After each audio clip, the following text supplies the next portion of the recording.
माझ्या माता भगिनी व ज्येष्ठ लोक व शिवसैनिक यांचं सर्वांचं आमच्या उमेदवाराच्या वतीने आभार। खऱ्या अर्थाने मी साहेब तुमचा आभार मानतो की इतक्या सर्वसामान्य कार्यकर्त्याला तुम्ही उमेदवारी दिली। खरं तर कुणालाही विश्वास नव्हता की विकी दादाला आणि बालवानाला उमेदवारी मिळेल म्हणून। साहेब आम्हाला कुणावर काही आरोप करायचा नाही, परंतु आमचा अपप्रचार केला जातोय की गुंडगिरी करतात, दादागिरी करतात। पण खरंच या जिल्हा परिषद गटातील सर्व लोकांना व विशेष तेरखेडा गावातील सर्व गोरगरीब समाजाला 18 पगड जातीला माहिती आहे की आम्ही कुणावर अन्याय केलाय का। पण माझी तुम्हाला सर्वांना एक कळकळीची विनंती आहे की तुम्हाला सांगायची गरज नाही समोरच्या उमेदवाराने काय केलंय, तुम्ही विकास केलाय नाही केलाय प्रत्येकाला माहिती आहे। कामं केल्यात नाही केल्यात, सावंत साहेबांनी किती कामं केल्यात, सावंत साहेबांमुळे आज काय परिस्थिती आहे। म्हणून माझी तुम्हाला सर्वांना एक कळकळीची विनंती आहे, जर बदल करायचा असला तर ह्याच्यासारखा चान्स कधीच येणार नाही, कारण ही ताकद पुन्हा पुन्हा उभा करायची सोपी नाही।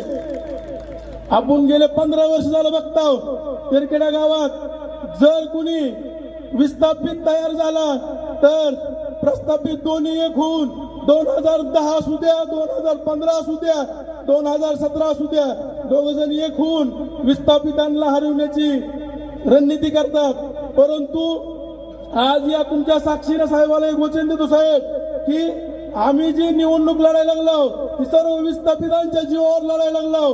ती जमलेली गर्दी बघून मी नक्कीच मला विश्वास आहे की आम्ही आजच विजय 100% केलेला आहे।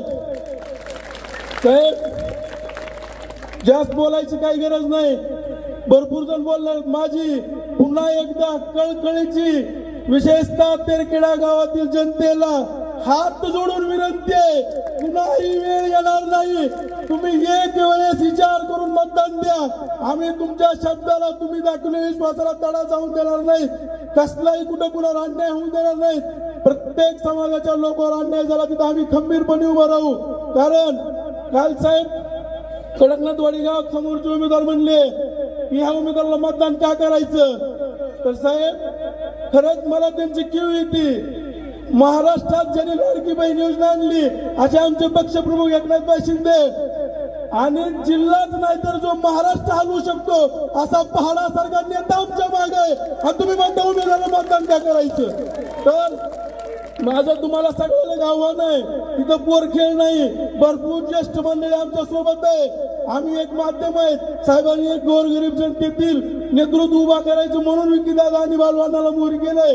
परंतु याच्या मग अनुभवी लोक आहेत, सावंत साहेबासारखा मोठा नेता आहे, केशव साहेब आहेत, आमचे तालुका प्रमुख आहेत, सर्व लोक आहेत। मी तुम्हाला पुन्हा एकदा एकच गोष्ट सांगतोय, तुम्हाला माहिती आहे गावात काय प्रचार चालू आहे, तुम्ही त्यांच्या प्रचाराला बळी पडू नका। पुन्हा माणूस तयार होणार नाही, कारण यांच्या विरोधात तयार व्हायचं सोपं नाही। कष्ट करून आम्ही आज तयार झालेली माणसं आहेत, आम्ही कुणाला लुबाडलेलं नाही, आम्ही कुणाला अन्याय केलेला नाही।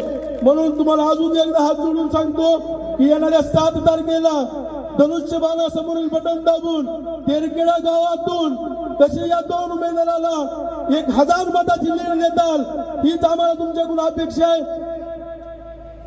मी तुम्हाला या ठिकाणी सर्व तुम्हाला अजून एक सांगतो की प्रत्येक कुणीही काही कालवा करू नका, कुणीही काही कुणाला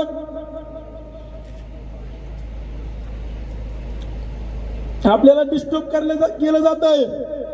तुम्ही कुणालाही कुणी काय म्हणलं तरी बोलू नका, आपल्याला निवडणूक विकासावर लढायची आहे। सगळ्या गावकऱ्याला माहिती आहे गावाची परिस्थिती काय आहे, आणि 30 वर्ष सत्ता यांच्याकडे आहे, त्याच्यामुळे त्यांनी आम्ही काय केलं आम्हाला त्यांना सांगायची गरज नाही।